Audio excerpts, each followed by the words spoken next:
I want to give you a quick recap on the EdLab creative visual piece, and I'm going to do that by going through a few things. First one is this bit. So do make sure that you check the marking criteria.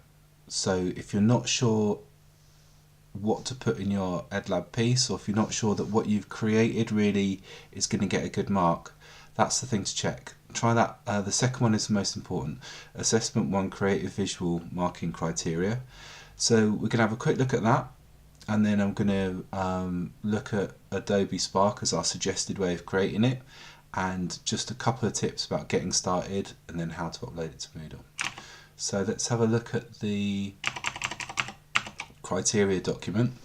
So we've got learning outcome 1, which is reflecting on your experiences of engaging in an educational practice as part of a structured project.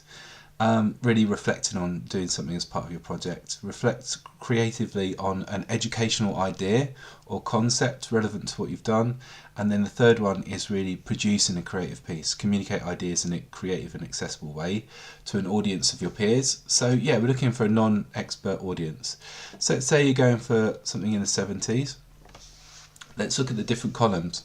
Let's look at how you reflect on about educational project work and how you reflect about yourselves, what you got out of it. So in the 70s, it's creating arguments about the importance of particular aspects of educational provision.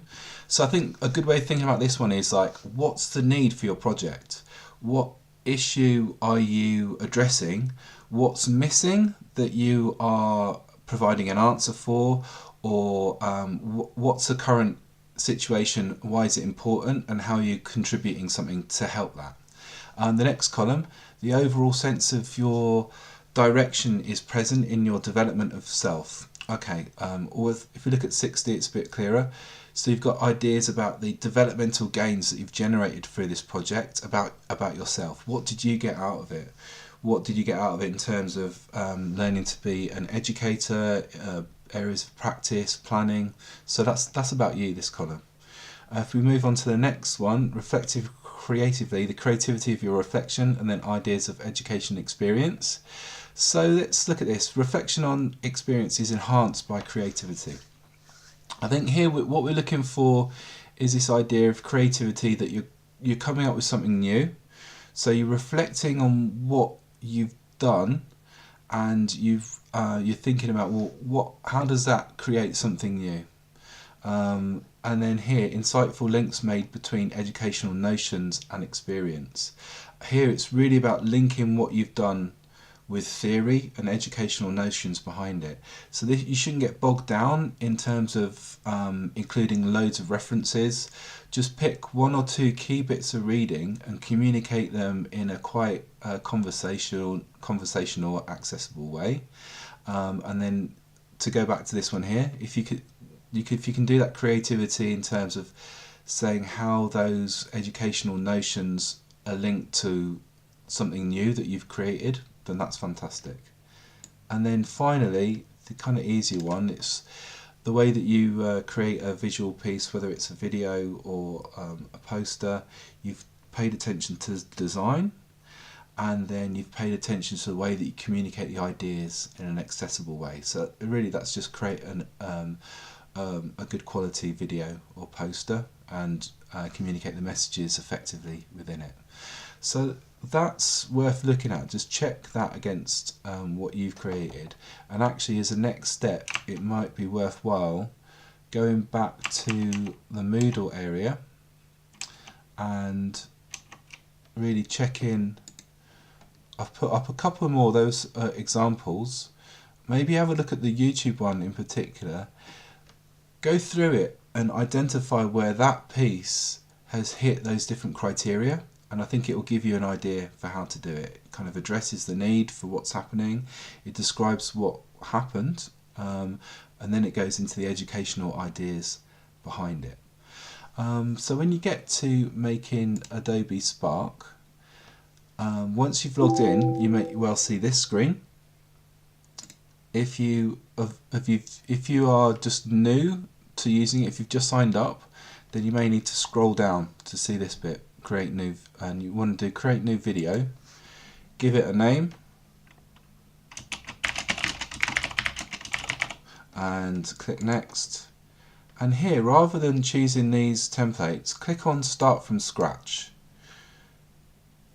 It's quite intuitive. You can watch a help video for how to get going, but I think just those tips for getting started are sometimes where people get a bit bogged down. So that's how to get to this stage and start to add in your own photos, texts and videos. If you haven't got many photos, then you can find photographs for free. If you're looking at exploring natural play, there's plenty of ways of finding ideas, of finding images that you can put on there as well.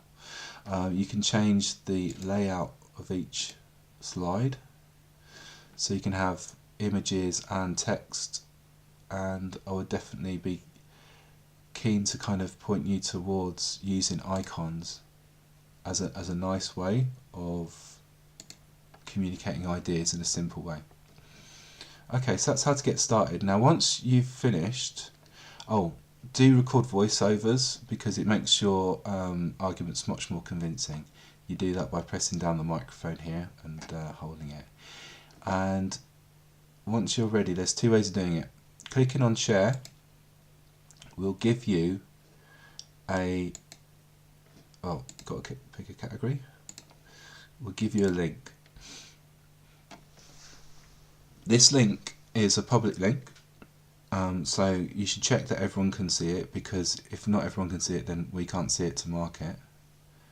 And what you do is you take the link that Adobe Spark gives you and you copy and paste it into a Word document, and you upload that Word document to this area here. I've put a bit of guidance on here that kind of summarises what I'm saying. So yeah, take that link, copy it, put it into a Word document, and unfortunately, because there is a strange limit on how big the file size can be, you need to put in a certain number of characters. So if saying your file size is too small, just put in the link a few times and then re-upload it. I don't know why that does it for Moodle, but it does. So that's one way of doing it. So that's one way. Another way is, if you are not comfortable with it being public, you can download the video, and once you've saved that video file to your computer, you can then use MMU OneDrive to upload it to OneDrive and then share that video with your tutor.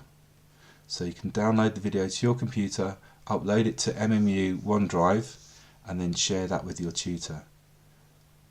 If you're not sure which one to go with, just click on share, get that public link and put that in the document, because that's an easier way. Same thing, if you've got a shared link on OneDrive, you put that into Word document and then you upload that Word document. Okay, good luck.